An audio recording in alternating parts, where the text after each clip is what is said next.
I'm Rod Serling. You're listening to the Zero Hour.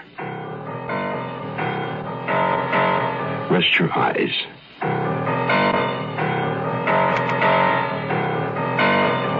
Exercise your imagination. This week, Charles Larson's inside story of television murder. Someone's death.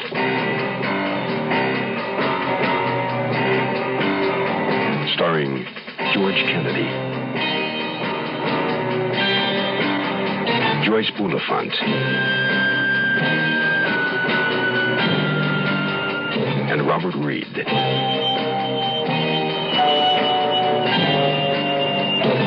In Elliot Lewis's production of The Zero Hour.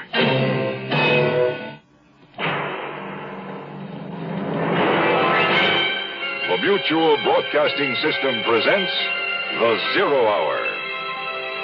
Sponsored in part by Metropolitan Life Insurance Company, Hallmark greeting cards, and the makers of V8 Juice. This is The Zero Hour on Mutual Radio.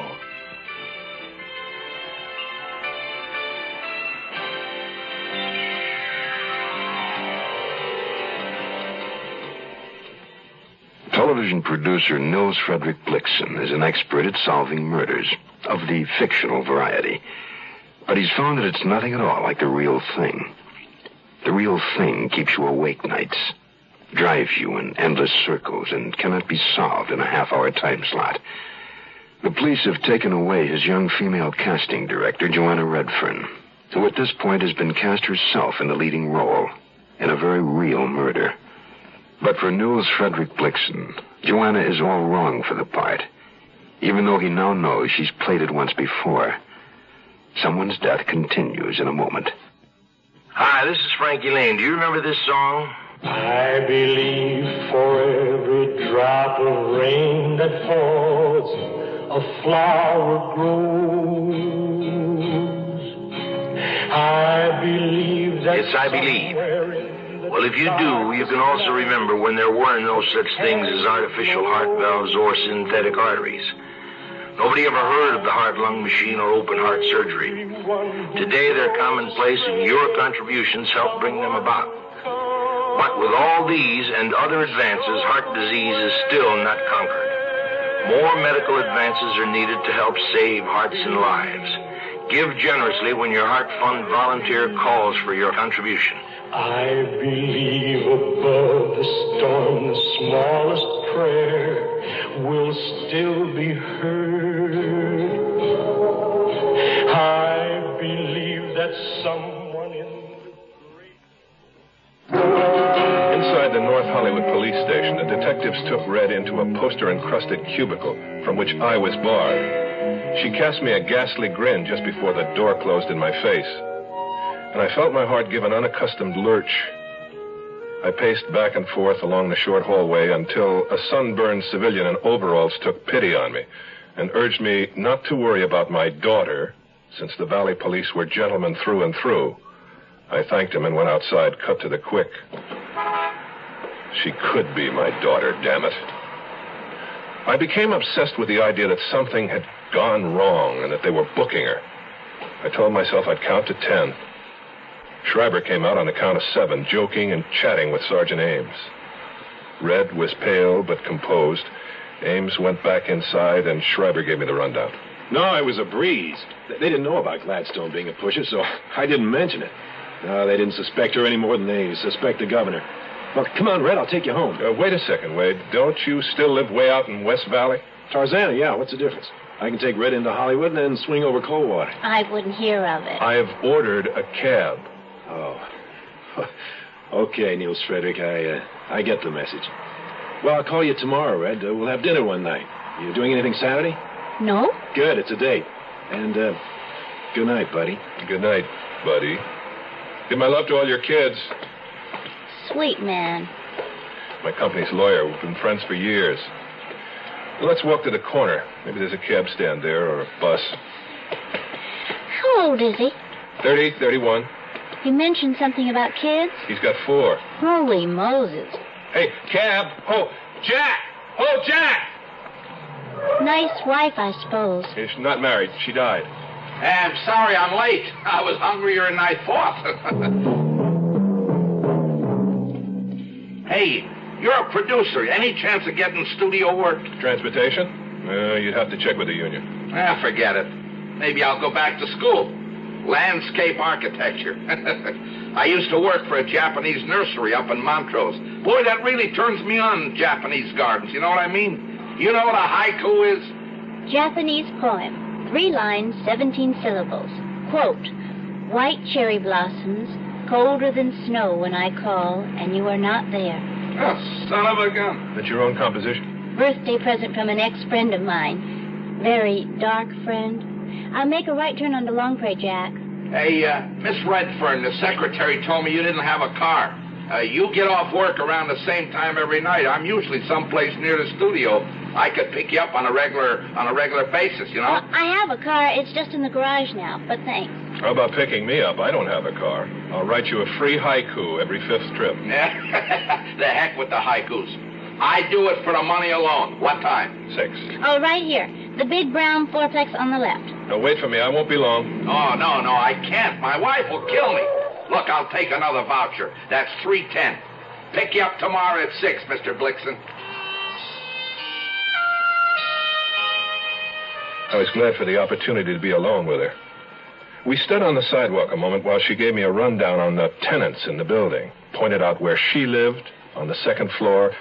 Downstairs right was where Leonard Ellis and his granddaughter Heidi lived.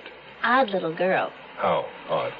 She never blinks, for one thing. She's 14 going on 45. I spent age 14 in tears. Maybe that's why I distrust her so much. She doesn't cry. Never needs comforting. What happened to her parents? They were both in the Army. Killed themselves. It was horrible. Ellis had to take over. He adopted her. I hinted to him once he ought to send her to an analyst. He almost hit the ceiling. She lives on comic books, got them piled in the garage so high you can't get a car in. She's very spiritual around her grandfather. But twice now I caught her burning grasshoppers to death with a magnifying glass. She sounds like a charmer. Could Heidi have heard your argument? Was she at home that night? She's always home. She's always around. I followed Red up toward the fourplex. It was a house that only could have felt comfortable in Southern California. Curved red Spanish tiles lay on the flat roof like a matador's hat on an Iowa woman. There was a moving blur on the porch swing. She was an unmemorable girl, Heidi, half hidden behind long flaxen hair that fell to her bosom. At odd moments, she'd nudge some of the hair away from the left side of her face. I never saw the right. She wore jeans, a checkered shirt that hung out, covering her thick waistline, and painted toenails. Hi. Aren't you in bed? Oh, this is my boss, Mr. Blixen. This is Heidi. Hello, Heidi. I knew your grandfather. He works for me. Do you know Donny Osmond? No, I'm afraid I don't. I know the Lone Ranger, though. He's a fine man. You know why the Lone Ranger and Tonto broke up? No, why? You found out what Kimosabe really meant. That's a joke, son. It's a real thigh slapper. Well, where's everybody? They're all in Boom Boom's playing cards. Did the thugs find you? They found me. Were they here? I don't know. Of course you know. You talked to them. They said you killed Dan Gladstone. Did you know Peter Lorre? Heidi, what's the trouble between you and me? Well, then, don't answer.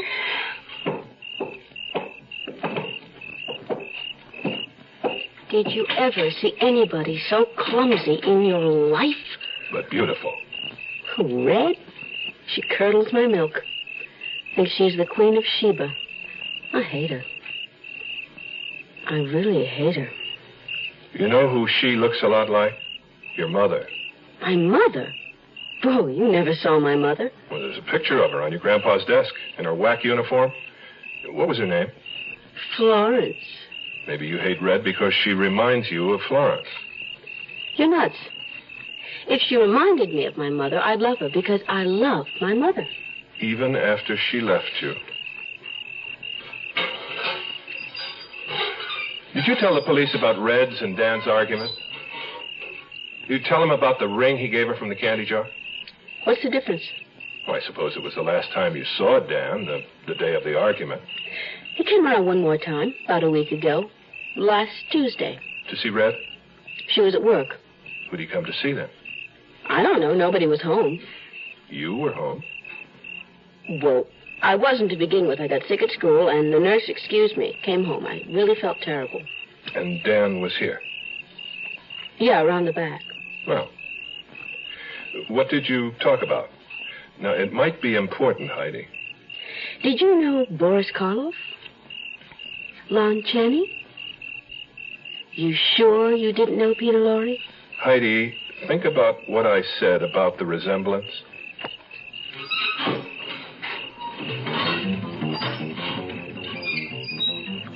She just sat there, her arms wrapped around her body. Never had I seen such malevolence on the face of anyone so young. I thought about what she'd said about hating Red. I believe she really meant it. Sun's shining, things are growing, things are going well with you and me. Future planned together, a wishful life together, and things look bright as they can be. With health and 40 million people, 40 million people, who know the future is now. And that's the power of your life. We have to plan the future, because the future is now. Metropolitan Life knows how important the future is to you and your family. We've been preparing hard for the future so that your Metropolitan representative is qualified to help you prepare for it better. Because the better prepared you are, the better your future will be. And Metropolitan Life, we have to plan the future, because the future is now. We'll return to our story in a moment. At 19, Jill Kinmont was one of America's top women skiers, till an accident on an icy slope left her paralyzed. Now, 17 years later, she's a teacher, a good teacher. I guess you can say I've overcome my handicap, but I couldn't have done it alone. I had family, friends, people who accepted me, believed in me, and helped me believe in myself. Yet there are millions of handicapped people in this country who aren't getting the acceptance they deserve, because some people think that a handicapped person can't hold down a job, can't pay the rent, can't learn, can't be a human being. Well, unless you recognize that we are human beings with feelings, with skills, with a sense of responsibility, then you're adding a handicap we can't overcome. This public service message brought to you on behalf of the Department of Health, Education, and Welfare and the Advertising Council. As Heidi said, everyone was in Boom Boom's apartment. Of course, it was a little tough getting in because the Hayworths, Boom Boom and her husband, Fred, leery of burglars, had put a new safety catch on the flimsy door earlier in the evening. And for a while, none of the people inside could work it. And while we waited for them to figure it out, Red gave me a rundown on whom I would meet. Boom Boom owns the building. She lives in this flat with her fifth husband, Fred, and her ex-lover, Preston Andrade. It sounds like a comfortable arrangement. They're all in their 60s now. It's more like two brothers and a sister. Then there's Phil, Boom Boom's nephew. He dropped out of high school. His father kicked him out. She took him in. A school kid. Prime customer for a pusher. Incidentally, where did you meet Dan Gladstone? Arcadia Playhouse. I saw him in a play. He was good. You'll be crazy about Boom Boom. She used to dance naked on a drum in Paris. That's how she got her name and lost her hearing. Sorry, folks. Come on in. Everybody, meet my boss. Fred Hayworth, the master mechanic, was a tall, bald man in undershirt and gray pants who kept scratching nervously and had kindly, bloodshot eyes. When he offered me a cigar and I took it, he seemed startled. And all the time I was there, he didn't say a word. He left the conversation to his wife's ex-lover, Andrade. who knew me from Warner Brothers, he said. Worked in wardrobe, which I should have spotted on sight from the way he dressed. Italian shoes, tight pants, a silk shirt, and a thick black toupee, gray at the temples. Phil, the nephew, was a quiet kid whose yellow hair burst from his head like the flame of a newly lighted match. Worked in a drugstore, he told me. When I asked Phil if he liked his job better than music, Andrade answered for him. Andrade seemed to answer for everyone.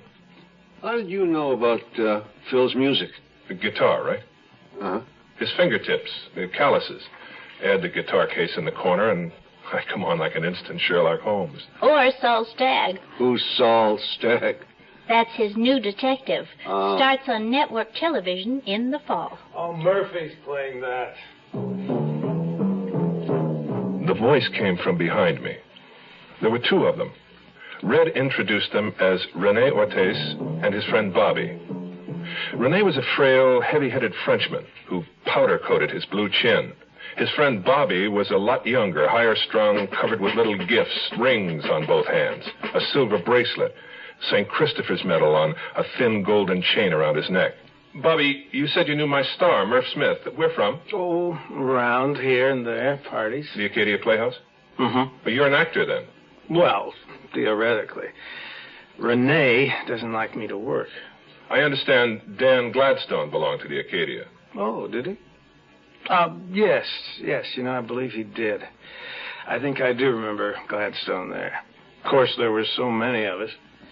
I knew Danny casually. Renee spit one word out, casually, turned and whipped into the kitchen. I felt Renee's jealousy bordered on violence. Red smiled at me, took my arm, and guided me in to meet Boom Boom. And I, Nils Frederick Blixen, got drunk on Boom Boom Hayworth that night in Hollywood and never recovered. It was love at first sight. She had never been a beautiful woman, and now at 60-odd, she was big-hipped, rattled-looking, and quite deaf. But there was enough left in her violet eyes and the seductive way she used her hands to effectively tongue-tie a stronger man than I. She wore a green gambler's eye shade over her dyed jet-black hair. She sat at a round table covered by a blanket and a multitude of poker chips, and extended both hands to me as gently as a child touching a pony's nose. How nice. How do you do, Boom Boom? Oh, you don't have to shout, Cherie. I'm not that deaf. So you are the one who saved our dear Joanna from the sale flic. Oh, no. Let me correct that. I didn't save her from anything. The police simply began questioning Red because she and Dan Gladstone had been going together. Listen, we didn't mean to break up your poker game when we came in. I know. Of course. You two go upstairs, have fun, no? Good luck on your new series. Your name again? Blixen. No. We are friends. Nils Frederick. Nils Frederick. Charming. Thank you, Boom Boom. Andrade, get me a cigarette. Who's your leading actor, Cherie? A young man named Murphy Smith. I'd love to meet him. When we get into production, you come on out. I adore it. It's a date.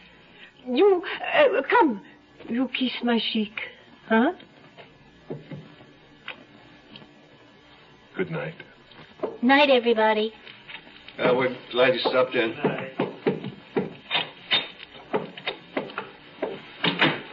Well, what'd you think? I think that Phil could have a motive if he's deeply involved with narcotics. No, I meant what did you think about Boom Boom? Oh, fantastic.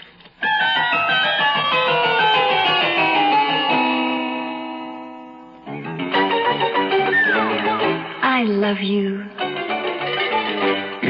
I love you. Love you. Love you. Love you. Love you. That's why Hallmark makes over 1,000 different kinds of Valentines to get everybody's message across on Valentine's Day. I love you. Let Hallmark say you care enough to send the very best on Valentine's Day, Thursday, February 14th. That's Thursday the 14th. Hey, what you got there? It looks like tomato juice. It's V8. What you got there? It's V8. Looks like tomato juice. It's V8. Try it. Wow. It sure doesn't taste like tomato juice.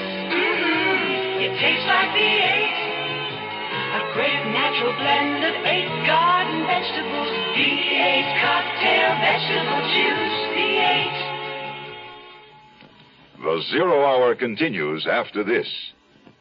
Hi, everybody. This is Tony Butala of The Letterman. Medical care for veterans. Who is eligible to receive it? If you're a veteran or related to a veteran, this information may help you look ahead to the day when you can use VA medical care. The VA hospital system is responsible for taking care of veterans who are injured or who became ill while in the service. Their needs always come first. Next are veterans who can't afford to pay for medical care on their own, and veterans over age 65 or receiving VA pensions. Today, there are 168 hospitals in the VA system. Some have live-in units, allowing veterans to come and go as they please. The VA sometimes makes arrangements with nursing homes for patient care outside the hospital. And VA outpatient clinics provide a full range of services from general medical treatment to dental care or to drug clinics.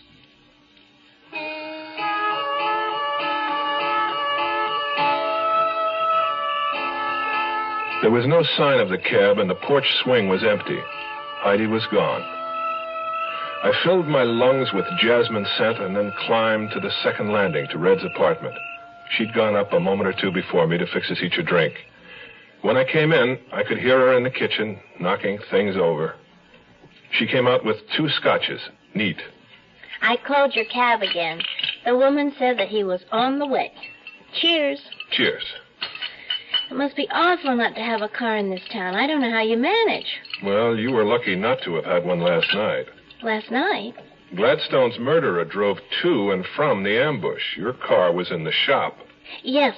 Well, to be 100% candid. It wasn't in the shop. No, it was in the shop, all right. Oh, hell, they'll find out anyway. I borrowed Renee's. Naturally. It's almost as if a malignant fate were pursuing me, isn't it? Did you tell Wade Schreiber this? About malignant fate? About having Renee's car? No, I didn't. I will, though, I promise, soon as I see him. Tell me about the letter, the anonymous letter concerning you and Gladstone. What about it? It's just one of those hateful, illiterate ravings. It didn't make any sense. What did you do with it? I tore it up. Which one did it threaten, you or Gladstone? Both of us. If he ever came back again, or if you ever saw him again, is that the idea? More or less. And Gladstone did come back, and now he's dead. Well, you can't call that cause and effect, because he certainly never came back after I booted him out. Oh, but he did. When? Last Tuesday.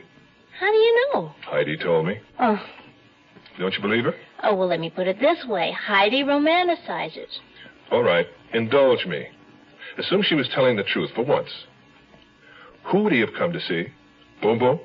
Maybe he was crazy about Boom Boom. What'd she think of him? He was a man. She approved. Did Boom Boom's husband, what was his name, Fred, did he approve? Fred believes in letting people do as they please. Fred isn't even jealous of Andrade. Why should he have fussed about Danny? Preston Andrade isn't black. Oh, nobody around here cares about that. Jealousy isn't always justified. Remember? If you're referring to my sister, that's rotten. I'm sorry. Did you notice anything peculiar about young Phil downstairs, like his barbiturate eyes? Let's say he makes a decision one day. He decides he loves his music more than his downers. He tells his suppliers to bug off. The supplier threatens to tell Phil's aunt. Phil tries to scare him away with a letter. It doesn't work. You want another? Well, if you insist on playing detective. I do. 2 points. First, Ellis was wrong. There were blacks living around here, to my knowledge, as far back as the 40s. So the objection to Dan wasn't from that quarter. Point 2, the letter made a threat, and the threat was carried out.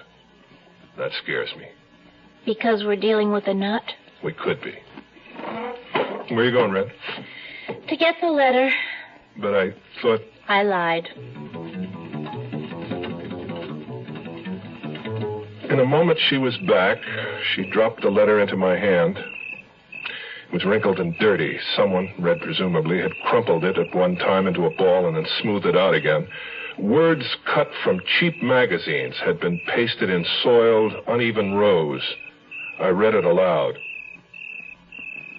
Dear Jade, tell your black paramour to clear out or we'll cut off... It's a gruesome threat. Interesting words, though. The ones you mm'd over? No. Paramour and Jade. Red, this letter threatens your life, and you didn't ever think of showing it to the police? Who all handled this letter? Well, everybody. Dan, me, Boom Boom, Fred, Andrade, Renee, everybody in this house. What are you thinking about, fingerprints? Oh, not much need to hurry on that now. I'd like to borrow it, may I? Sure. Good night. Good night, Niels Frederick. She moved forward, trod on my toe, and kissed me softly on the cheek. But as I went down the stairs, I couldn't drive from my mind the distressing realization that she had lied to the police about not having a car last night. She had lied to me about the threatening letter. And what else had she lied about? The image of her pushing her baby sister's carriage down the steps blotted everything else out. You are listening to Mutual's presentation of The Zero Hour. USO? Gee, I guess there must be one around here someplace. Yeah, let me think. Hold on. I'll go over here and ask, okay? For longer than we care to remember, people have been taking the USO for granted. Sure, it's a place for servicemen and women, a place they can feel at home. Read, rest up, write letters home, a nice, clean place where the hamburgers are great and so are the people serving them. Tickets to shows, ball games, sure. Everybody knows that about the USO. But what people don't know is that it takes money to keep the USO going for our 2 million men and women still in uniform. It takes a little money spread out among a lot of people. Because USO gets no government funds. It depends entirely on your gifts to the United Fund, Community Chest, or local USO campaign. So please give. Our work isn't done. जी हाँ, ये खानदानी मंसूबा बंदी का मरकज है. Mais oui, c'est le centre de planning familial. Yes, this is the family planning center. There are family planning centers in more than 100 countries today. The women who come to these centers can't afford to go to private doctors, but they want to plan their children, when they're going to have them, and how many they're going to have. The trouble is, there aren't enough centers. Just in the United States, there are nearly 5 million women who have no way of getting modern family planning help. And that's nothing compared with the world problem. Some countries don't have enough family planning centers. Some don't have any at all. This year, again, many women will have babies not because they want to, but because they have no choice. Sad for them. Sad for the world. With family planning help, these women, too, will have babies only when they choose. So that all the people of the world may have this freedom of choice, support Planned Parenthood. Tomorrow at this time, rest your eyes and listen here to this week's continuing study in suspense, someone's death. I'm Rod Serling, and this is The Zero Hour. Today's episode brought to you in part by Metropolitan Life Insurance, Hallmark Cards, and V8 Juice. This is The Zero Hour on Mutual Radio.